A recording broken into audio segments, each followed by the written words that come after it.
Let's just skip the usual intros today, all right? We are jumping right into this explainer because we have an absolutely fascinating historical puzzle to unpack. Picture this, ancient India. We're talking about an era completely dominated by the mighty Nanda Empire. They had this massive, just seemingly invincible army. And at the head of the whole shebang, Emperor Dhanananda, a ruler with absolute power and honestly terrifying cruelty. But here's the core question we're going to try to figure out today. Why was the most powerful emperor of ancient India literally terrified of a young, orphaned boy? I mean, how does a teenager become a tyrant's worst nightmare? Let's get into it. Okay, let's dive into this. Listen to this quote for a second, because it perfectly captures the vibe of our young protagonist, Chandragupta. He says, "When I speak the truth, I fear no one, neither death nor you." Wow. This isn't just a brave-sounding sentence, right? It's a psychological weapon. Think about it for a minute. A tyrant rules by making people terrified of the consequences, usually death. So when Chandragupta stands right in front of royal authority and drops a line like that, he instantly establishes an absolute lack of fear. And that right there, that is exactly the trait that makes him a massive, unprecedented threat to a ruler who relies entirely on intimidation. Which brings us to Section 1, the cruel emperor and the fearless boy. And this brilliantly illustrates exactly how differently these two handle power. To really get this dynamic, we need to look at a stark contrast. So, an ordinary onion farmer comes to the royal family, right? He's just protesting unfairly low prices for his crop. And how does Emperor Dhanananda respond? Get this. He literally buries the farmer alive in the soil, saying he's burying the insect of rebellion so it can't grow. It's just a horrific, brutal display of massive insecurity. But meanwhile, what does Chandragupta do? He fearlessly jumps in. He steps right between these brutal royal guards and the farmer's helpless mother, risking his own neck to defend the weak.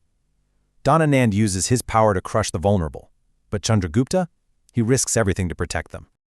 Moving right along to Section 2, Chanakya's infallible strategy. Now, to pull off this seemingly impossible plan, we have to meet the mastermind behind the curtain, Chanakya. He's a brilliant political strategist who realizes pretty quickly that a direct military confrontation with the mighty Nanda Empire, yeah, that's sheer suicide.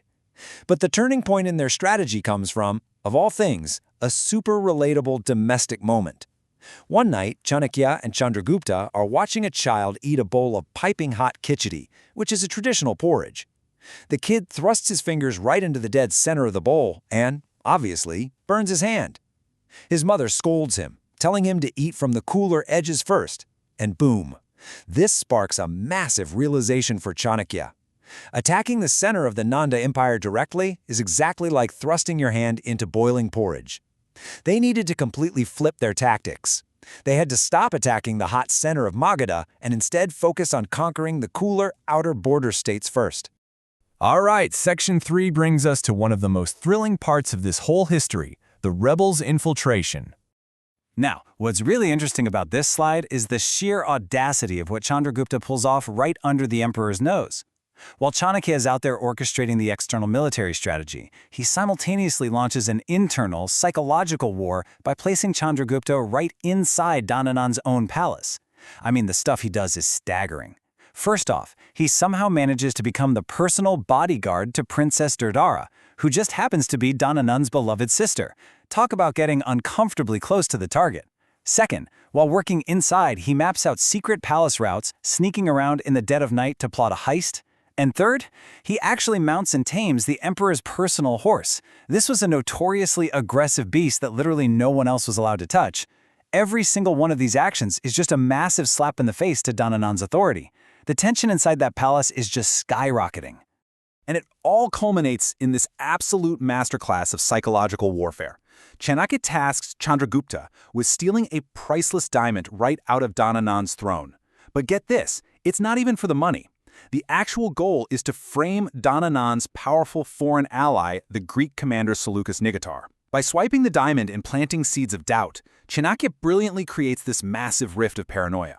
Dhanananda starts to heavily suspect that his most powerful ally is actually betraying him. So now the emperor is isolated, he's incredibly paranoid, and he is completely unaware that the architect of all his misery is the young bodyguard standing just down the hall.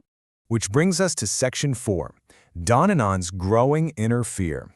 So, the crucial point is, as all these events unfold, we are witnessing the complete psychological breakdown of an emperor. You see, a tyrant's power relies entirely, and I mean entirely, on his subjects' fear of death. So a boy who doesn't fear death renders the tyrant completely powerless. Dhananand's growing terror isn't just about losing some border territories or a fancy stolen diamond, it's deeply existential. He is losing his psychological control. When you strip away the fear, the all-powerful emperor's really just a man. And Chandragupta? He simply refuses to cower.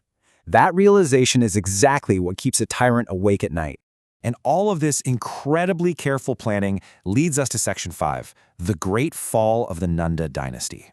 Let's move and see how this builds. The hot khichdi strategy out on the borders and that intense psychological warfare inside the palace finally converge into an unstoppable avalanche. First, following Alexander the Great's departure from India, Chandragupta methodically defeats the local northwestern governors, completely securing his flanks. Next, following Chanakya's advice, of course, he forms a massive strategic alliance with the Himalayan king Parvatuk, combining their military forces. Finally, with this massive army behind him and a weakened, paranoid enemy in front of him, Chandragupta strikes the center. In 322 BCE, Emperor Dhanananda is defeated, marking the spectacular end of the Nanda Empire. But check out this staggering data here, because Chandragupta didn't just replace Dhanananda, he completely redefined the map. The impact is unreal. The Nanda Empire was powerful for sure, centered in Magadha, with borders reaching out to the Punjab region and central India. But look at the Mauryan Empire under Chandragupta. He centralized power in Pataliputra and pushed the western borders all the way out into modern-day Afghanistan and Baluchistan. Then, he extended the southern border deep into the Deccan Plateau. He didn't just conquer a kingdom, he created the first truly united, vast empire of the subcontinent, an undivided India. And that brings us to our final thought for this explainer. Remember that innocent onion farmer from the very beginning? Dhanananda cruelly buried him alive in the dirt to crush what he called the insect of rebellion. Well, Dhanananda tried to bury the seed of rebellion in the soil, but did he realize that soil is exactly where an empire takes root? It is just a beautiful, incredible piece of historical poetic justice. The very earth the tyrant used to oppress his people became the exact foundation from which a fearless boy built one of the greatest empires the world has ever seen. Thank you so much for joining me on this journey today. Keep questioning, keep learning, and I'll catch you in the next explainer.